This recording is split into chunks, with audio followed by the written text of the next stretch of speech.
전 세계에서 이 송구 영신 예배를 드리는 교회는 한국 교회밖에 없다고 합니다. 저도 정확은 모르지만 독특하게도 이 한국 땅에, 이 조선 땅에 1887년도에 언더우드 선교사님, 아펜젤러 선교사님 이런 분들이 막 들어오자마자 이 한국 사람들이 설 명절을 지키고 새해를 축하하는 것을 보면서 우리 교인들은 하나님께 예배를 드리면서 한 해를 마무리해야 되겠다, 새해를 시작해야 되겠다라고 해서 12월 31일 날 그때부터 아주 선교 초창기부터 송구 영신 예배를 드리게 되었다고 합니다. 그러다 보니 여러분이 한국 교회는 참 그 어느 절기보다도 이 송구 영신 예배를 중요하게 생각하는 것 같아요. 사실 우리 매일매일의 일상은 크게 달라지지 않습니다. 태양은 어제 태양이나 내일의 태양이나 똑같은 태양이 떠오르는 것이고 크게 변화가 없는 것 같아요. 그냥 숫자만 바뀔 뿐이지만 그럼에도 불구하고 하나님이 우리의 모든 생애에 과거와 현재와 미래를 다 주관하고 계시는 분이라는 걸 우리는 믿으면서 이 예배를 드리는 것입니다. 하나님이 우리의 앉고 일어섬을 다 알고 계십니다. 우리의 시작과 마침도 하나님이 주관하고 계신 줄로 믿습니다. 그래서 오늘 이 송구 영신 예배를 드리면서 우리의 생애를 주관하시는 하나님께 감사드리고 또 새해를 인도하실 하나님을 믿으면서 담대한 신앙 가운데 예배하는 저와 여러분들이 될 수 있기를 진심으로 축복합니다. 특별히 오늘 저는 이 말씀을 시작하면서 우리 안에 어떤 세 가지 정도의 감사가 있었으면 좋겠어요. 첫 번째 감사는 뭐냐면 하나님이 지금까지 여기까지 우리를 인도해 주신 것을 여러분 감사할 수 있기를 바랍니다. 에베네셀의 하나님이 지금도 우리의 삶을 주관하셔서 우리가 여기까지 이룰 수 있도록 인도해 주셨고 새해의 모든 인생의 여정도 하나님께서 우리를 다스려 주시는 것을 여러분 믿으셔야 된다는 겁니다. 두 번째 여러분 우리가 감사해야 될 제목들은 뭐냐면 한 해 동안 우리가 함께 믿음을 지키고 함께 울고 웃고 신앙의 동력자들을 하나님 주신 것에 대해서 여러분 감사할 수 있기를 원합니다. 그래서 여러분 옆에 있는 분들에게 함께 신앙생활 해주셔서 참 감사합니다, 여러분 이런 마음을 가지셔야 돼요. 옆에 분에게 한번 인사해 볼까요? 권사님, 장로님 함께 해주셔서 감사합니다, 이렇게 인사하셔야 돼요. 네. 우리가 함께 신앙생활할 수 있는 이런 가족들이 있고 믿음의 동력자들이 있는 것이 얼마나 여러분 감사한 일입니까? 특별히 이렇게 한 해를 보내는 이 시간 이제 한 10분밖에 안 남았어요. 그런데 우리의 마음속에 있었던 과거의 어떤 안 좋았던 기억들, 불편했던 마음들은 여러분 우리가 깨끗하게 잊어버리고 이제 새로운 관계로, 축복된 관계로 한 해를 출발하는 우리 모두가 될 수 있기를 축원합니다. 세 번째로 여러분 우리가 믿고 감사해야 될 일들은 저는 특별히 2024년도 하나님께서 우리 교회에 주신 표 뭐예요? 꿈꾸는 교회, 꿈대로 되는 교회. 여러분 이 표와 같이 정말로 하나님 우리에게 주신 그 꿈이 지금 당장이 아니라고 할지라도 앞날에 하나님이 약속하셨기 때문에 반드시 이루어질 것을 믿고 감사하는 저와 여러분들 될 수 있기를 축원합니다. 저는 2025년도를 앞두고 우리 교회에 어떤 기도의 제목을, 어떤 말씀을 가지고 함께 이 한 해를 열어갈까? 제가 가졌던 그 마음 중에 하나는 뭐냐면 하나님 우리 가정을, 우리 교회를 정말로 복 주시기를 원합니다. 그 마음이 제 속에 많이 사무쳤어요.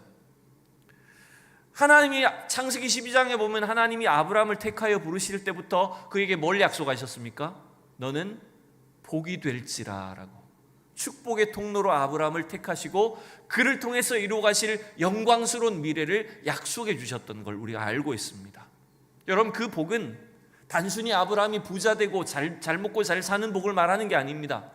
그 아브라함에게 주신 언약의 복은 예수 그리스도 안에서 하나님의 영원한 구원이 성취되고 그 구원의 축복을 온 세상 사람들 가운데 나타내고 증거할 수 있는 복을 주신다는 것입니다. 특별히 2025년도에 이미 우리가 하나님의 놀라운 복과 은혜를 받은 사람들이지만 25년도를 통해서 하나님의 영광스러운 축복이 우리 가정 위에, 자녀들 위에, 교회 위에 언제까지 계속할까요? 우리 자녀들 위에, 가정 위에, 하나님의 교회 위에 여러분 흘러 넘칠 수 있기를 축원합니다.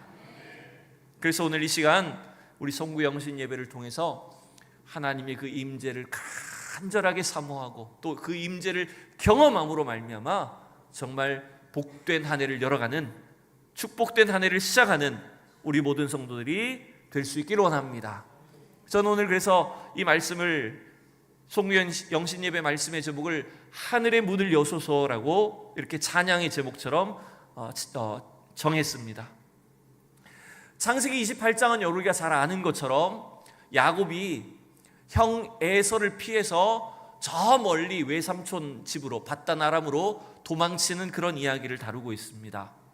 여러분 이 거리가 얼마냐면 그 당시에 아버지 집 이삭 집이 있던 브엘세바에서 저 하란 땅 밧단 아람까지 가는 거리는 거의 900km에서 1000km 정도 되는 겁니다.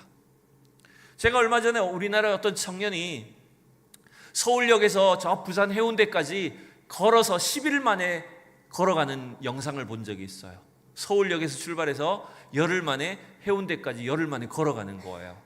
걸어서 매일 거의 한 10시간에서 12시간을 걷는 거예요. 그러면 하루에 한 50km에서 60km를 걸어야, 꼬박 걸어야만 이제 부산까지 이제 내려가는 겁니다. 근데 여러분 우리나라는 그렇게 큰 나라가 아니잖아요. 그래서 조금만 가면 돈 주고 밥을 사 먹을 수 있는 식당도 있고 씻고 잠을 잘 수 있는 그런 숙박 시설도 얼마든지 잘 되어 있습니다. 그리고 가는 곳마다 사람들이 친절하게 먹을 것도 주고 물도 주고 막 격려도 해주고 그런 여정인 거예요. 힘들긴 하지만 그렇게 여러분 못 가는 그런 거리는 아니라는 거죠. 근데 지금 이 야곱은 몇 킬로를 가고 있다고요? 야곱은 거의 1000km를 걸어가야 돼요. 근데 그 길은 사람이 많이 사는 땅이 아닙니다. 엄청 험하고 또 그런 외진 산길을, 광야를 통과해야 되는 그런 길이었다는 거예요. 그래서 오늘 이 야곱이 불과 지금 브엘세바에서 베델까지 도착한 것은 여러분 전체 여정에서 보면 한 10분의 1밖에 안 되는 거예요. 겨우 10분의 1 간 거예요. 근데 그 10분의 1 도착한 곳이 어디였냐면 아무도 없는 황량한 그런 산 속에, 그 밤에, 깜깜한 밤에, 불빛조차 하나 없는 그 밤에 지금 야곱이 잠을 잘 수밖에 없었던 것입니다. 여러분 그야말로 인생의 캄캄한 밤을 맞이한 거예요. 인생의 황량한 광야를 만난 겁니다. 여러분 때때로 우리의 인생의 과정 속에서도 이와 같은 광야를, 또 골짜기와 절벽과 같은 힘든 시간을 우리가 겪을 때가 있다는 것입니다. 그러나 여러분 그 모든 과정을 주관하시고 인도하시는 분이 계시다는 걸 여러분 믿으시기 바랍니다. 그게 우리의 인생의 여정입니다. 그래서 잠언서 16장에 우리가 참 좋아하는 구절 중에 하나가 있죠. 같이 읽어볼까요? 시작. 사람이 마음으로 자기의 길을 계획할지라도 그의 걸음을 인도하시는 이는 여호와 신이라. 아멘. 내가 아무리 좋은 길을, 성공적인 길을 가고 싶어도 하나님 허락하지 않으면 못 가는 겁니다. 그러나 반대로 우리의 길이 아무리 험하고 위험해 보이고 두렵게 느껴져도 하나님이 인도하시면 얼마든지 통과할 수 있는 줄로 여러분 믿습니다. 그래서 우리는 이 하나님의 주권 아래, 하나님의 통치 아래 우리 인생이 놓여 있다는 것을 여러분 믿으셔야 된다는 겁니다. 특별히 하나님이 지금 야곱을 외삼촌 집으로 보내시는 것, 그 황량한 광야에 또 두렵고 무서운 베델의 밤을 맞이하게 하시는 것은 하나님의 계획이었다는 것입니다. 왜 그런 계획으로 하나님 야곱을 인도하셨을까요? 왜 하나님 이렇게 야곱을 훈련시키실까요? 저는 두 가지 이유가 있는 것 같아요. 첫 번째는 하나님이 야곱을 통해서 구원을 이루시긴 하겠지만 여전히 야곱 안에 다듬어지지 않은, 훈련되지 아니하는 악한 본성들이 남아 있었기 때문이라는 겁니다. 우리가 잘 알듯이 야곱은 형 에서를 속여서 뭘 가로챕니까? 형이 받아야 될 장자의 축복을, 장자의 그 유산을 자기가 다 가로채버립니다.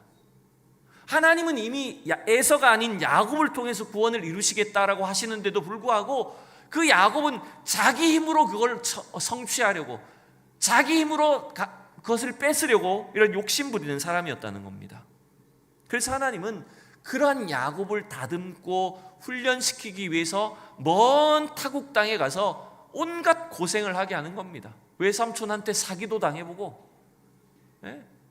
양떼들과 들판에 뒹굴면서 온갖 고생을 다 하게 만들어버리는 거예요. 왜? 야곱을 다듬기 위해서, 훈련시키기 위해서. 또 하나 여러분 더 중요한 이유가 있는데, 왜 하나님은 이렇게 야곱을 훈련시키시냐면 결정적인 이유가 하나 남아있어요. 그것은 뭐냐면 야곱이 아직 하나님을 알지 못하기 때문이라는 겁니다. 아버지 이삭과 어머니가 말하는 하나님은 압니다. 그 하나님에 대해서 많이 들었어요. 근데 정작 야곱은 자기 자신의 생애를 주관하시는 하나님을 아직 모르고 있었던 것입니다. 그래서 이 야곱을 하나님은 내버려 두실 수가 없었던 거예요. 제가 아는 어느 목사님이 1997년도에 미국에 유학을 갔다고 합니다. 여러분 97년도에 무슨 일이 있었어요? 우리나라에 무슨 일이 있었어요? IMF가 터졌어요. IMF 구제 금융을 통해서 우리나라가 참 어려운 경제 위기를 맞이했습니다. 그때 환율이 여러분 1달러에 1,900원 정도 했다고 합니다. 거의 2,000원 가까이 올라갔던 거죠.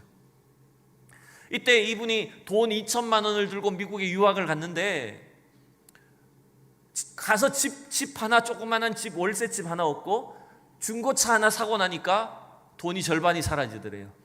그리고 딱 절반 남은 돈으로 3개월을 사니까 한 푼도 없어지더라는 겁니다. 얼마나 절망을 겪었냐면, 학교에 갔더니 유학을 왔는데 한마디도 못 알아듣겠더라는 거예요. 평생 공부한 영어가 아무 소용이 없더라는 겁니다. 그래서 이분이 학교에서는 바보가 돼버리고요, 집에서는 가난뱅이 아빠가 돼버리고, 운전을 하다가 또 경찰한테 교통적발이 돼가지고 감옥에도 갇히고요, 범죄자가 되고요. 미국은 여러분 신호위반 몇 번 하면 감옥 갑니다. 돈 없으면 감옥 가야 되는 거예요. 그러니까 완전히 자기 자신이 무너지는 경험을 합니다. 공부하러 왔는데, 신학을 하러 왔는데 그 절망에 처한 거예요. 그때 이분이 창세기 말씀을 묵상하다가 하나님 이렇게 말씀하시더래요. 내가 쓰는 사람은 다 광야의 길을 갔단다. 내가 너를 이 광야의 길을 걷는 그들과 함께한 것처럼 내가 너와 함께할 것이다. 이 칠흑 같은 어두움 심령에 하나님의 그 말씀의 빛이 임한 거예요. 그래서 엄청 은혜를 받았다는 거예요. 여러분, 하나님은 이와 같이 야곱을 훈련시키시고 그를 만나시기 위해서 지금 베델로 보내신 겁니다. 특별히 여러분, 오늘 하나님이 야곱을 만나시는 방법이 뭐였습니까? 그것은 바로 하늘의 문을 여신 것입니다. 세상에 자기가 의지하고 자기 힘으로 살아보려고 했던 모든 것들이 다 끊어지게 만드시고, 하나님은 그 전에 알지 못했던 하늘의 하나님이 이곳에 함께 계시는구나, 나의 인생을 주관하시는구나, 날 통해서 하나님 놀라운 계획을 갖고 계신다라고 하는 사실을 야곱에게 깨닫게 하시려고 그날 밤 야곱에게 하늘 문을 열어주셨던 거예요. 여러분, 저는 2025년도를 시작하는 이 시간, 방금 12시가 지났습니다. 이 시간, 이 밤에 우리 성도들에게, 우리 교회에 하나님이 문을 열어주시기를 원합니다. 하나님의 임재를 체험하고, 여러분, 우리 가정을 통해서 우리 개인과 자녀와 생애를 통해서 하나님이 이루어 가실 놀라운 축복의 미래가 약속되어 있다는 것을 분명하게 체험하는 우리 모든 성도들이 될 수 있기를 축원합니다. 여러분, 이 야곱이 돌베개를 베고 이 잠을 잤던 그 베델에, 그 밤에 왜 하나님이 하늘문을 열어주셔야 됐을까요? 왜 하늘문이 열리는 꿈이 필요했을까요? 그 이유들을 제가 몇 가지를 한번 생각해 봤습니다. 첫 번째 이유는 이거예요. 살아계신 하나님을 만나야 하기 때문이라는 겁니다. 앞서서 하나님이 야곱을 왜 훈련시키시는지 이유를 설명드렸죠? 그 이유가 여러분 뭐였다고요? 바로 야곱이 아직 하나님을 모르고 있었기 때문이라는 겁니다.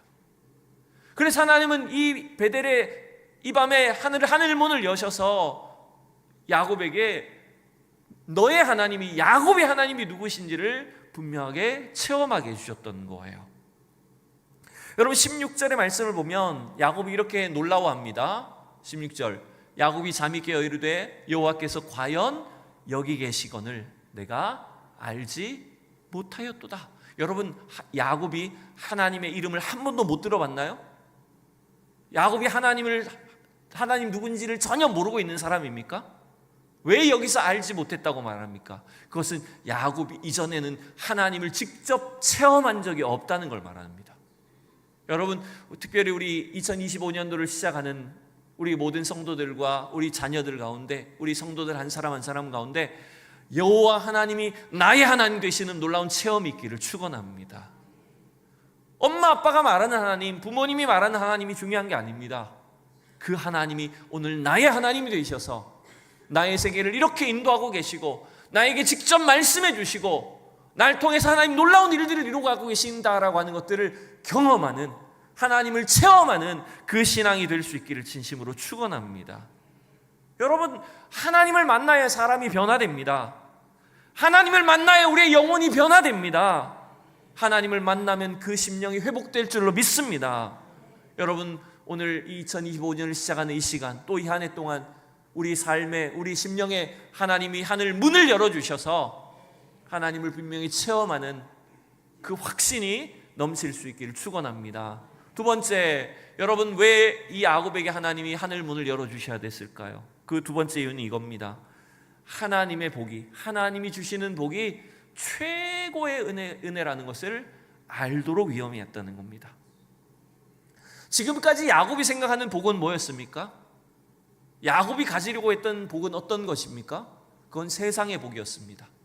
형 에서보다 더 많이 가지는 것, 형 에서의 축복을, 형 에서의 유산을 자기가 다 가로채는 방법을 통해서라도 이겨야 되겠다는 거예요. 세상적으로 인간적인 욕심을 통해서 더 가져야 되겠다는 거예요. 그게 여러분 야곱의 욕심이었습니다.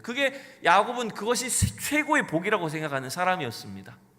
근데 그날 밤, 이 베델의 밤에 하나님께서 야곱에게 나타나셔서 어떤 약속을 주셨을까요? 어떤 복을 말씀하셨을까요? 우리 13절과 14절 두 구절 읽어봅시다. 시작. 또 본즉 여호와께서 그 위에 서서 이르시되 나는 여호와니 너의 조부 아브라함의 하나님이요 이삭의 하나님이라. 내가 누워있는 땅을 내가 너와 내 자손에게 주리니 내 자손이 땅의 티끌같이 되어 내가 서쪽과 동쪽과 북쪽과 남쪽으로 퍼져나갈지며 땅의 모든 족속이 너와 내 자손으로 말미암아 복을 받으리라. 아멘. 여러분, 지금 이날 밤 하나님께서 야곱에게 약속하신 복은 어떤 겁니까? 조상 아브라함과 이삭에게 약속하셨던 그 언약, 하나님의 영원한 언약을 통해서 구원이 성취될 것을 약속하신 복이었다는 겁니다. 여러분, 우리는 자꾸만 이 세상에 있는 것을 더 가지면 세상에서 잘 되는 것이 복받은 것이라고 생각하기 쉽습니다. 그러나 여러분, 그거는 아주 수준이 낮은 겁니다. 진짜 우리에게 필요한 복, 하나님께서 우리에게 주시는 최고의 복과 은혜는 뭡니까? 그것은 바로 구원입니다. 하나님 분명한 구원이 우리에게 약속되어 있는 줄로 믿습니다.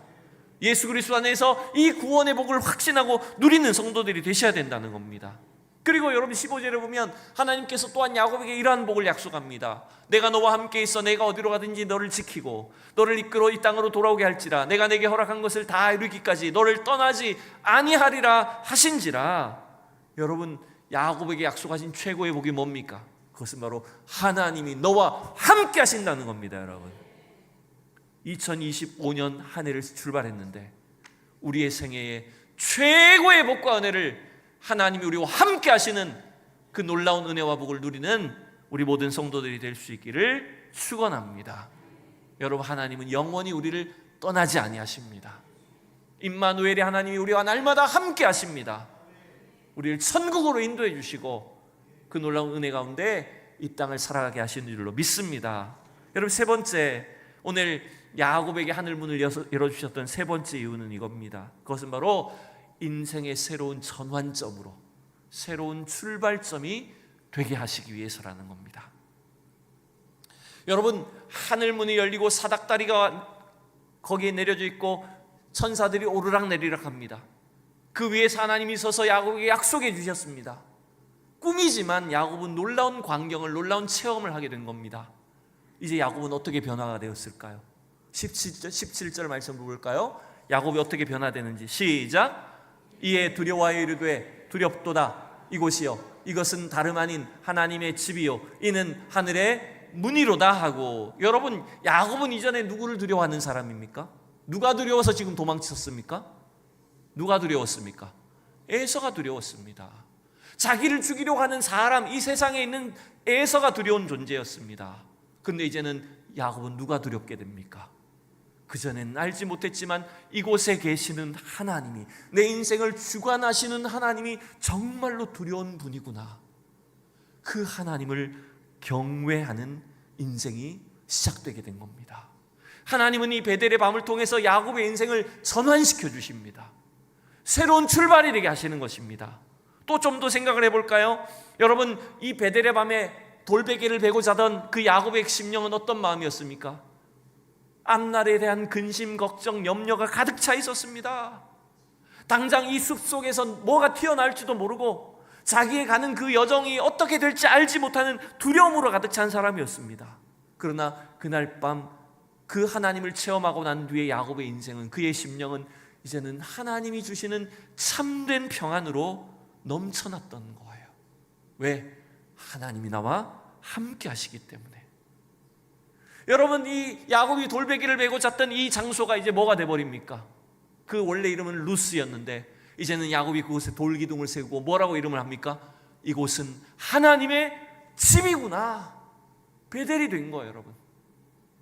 여러분, 하나님 그래서 한 사람의 인생도, 장소조차도 완전히 전환시켜 주셔서 새로운 출발을 하게 하시고 새로운 인생이 되게 하시고, 아무리 죄악의 구렁텅이에 아무리 쓸모없는 그런 인생이라고 할지라도 하나님은 그를 만나주시기만 하면, 하늘 문을 열어주시기만 하면 그 사람의 생애를 바꿔주신다는 것입니다. 여러분, 결국 야곱은 그전에는 자기의 욕망만을 추구하던 인생에서 이제 어떤 사람이 됩니까? 하나님 나로 평안하게 이곳에 돌아오게 하신다면 어떻게 하겠다고요? 이곳이 하나님의 성전이 되게 될 것입니다. 내가 하나님께 11조를 드리겠습니다. 물론 이것도 약간 여전히 야곱의 거래하는 속성이 좀 남아있긴 하지만, 그럼에도 불구하고 이제는 내가 하나님의 영광을 위해서 사는 삶을 살겠습니다라고 삶을 전환하게 된 겁니다. 여러분, 여러분의 인생 가운데 가장 외롭고 지치고 낙심이 되고 힘들었던 시절은 언제입니까? 건강 때문에, 물질 때문에, 관계 때문에 우리가 힘들어서 좌절하고 절망했던 인생의 밤과 광야의 시간은 언제입니까? 여러분, 사실은 그 순간, 그 시간에 하나님은 우리에게 하늘 문을 열어주셔서 우리를 만나주시고 우리를 변화시켜 주시고 우리를 새로운 인생으로 인도해 주시는 것입니다. 여러분, 이 세상 문이 다 닫힌다고 할지라도 우리 성도들에게는 하나님이 하늘의 문을 열어주심을 믿으시기 바랍니다. 그게 진짜 우리에게 복입니다. 환경의 문이 닫히고 건강의 문이 닫히고 여러분 관계의 문이 닫혀서 너무나 외롭고 절망적이고 힘든 상황이 찾아온다라고 할지라도 하나님의 백성들에게는 하늘 문을 열어주셔서 그를 통해서 하나님의 놀라운 능력과 은혜를 체험하게 하시는 거예요. 미국의 강철왕 카네기가, 이게 카네기 자신의 경험인지 혹은 다른 사람의 경험인지 좀 의견이 분분하더라고요. 근데 일단 카네기의 경험이라 치고, 이 강철왕 카네기가 여러분 자수성가한 사람입니다. 20대에 너무 가난하고 힘들어서 외판업, 이렇게 세일즈맨을 하고 있었다고 합니다.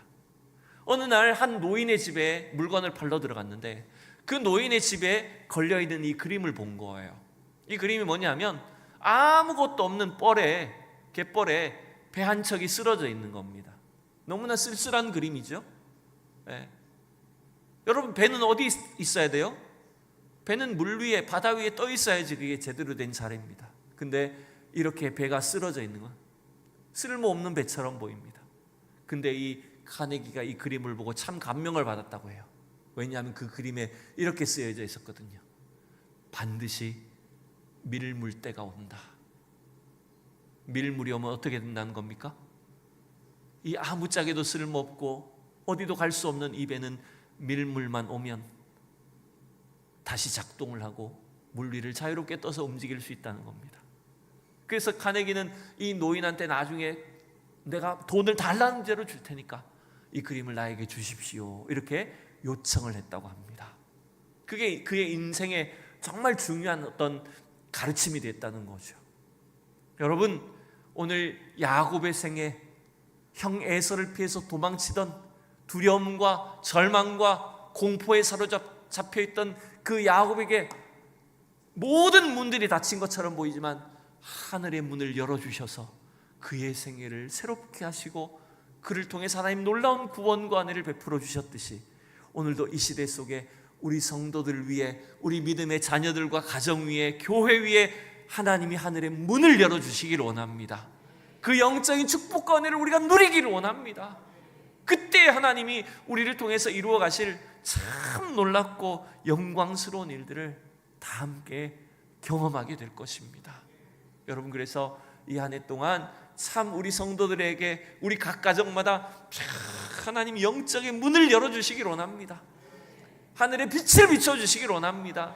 그래서 어떤 악한 어둠도 물러가고, 여러분 질병도 물러가고, 하나님 주시는 영광스러운 축복의 미래가 이 한 해 동안에 다 이루어지는 우리 가정이, 우리 자녀들이 될 수 있기를 축원합니다.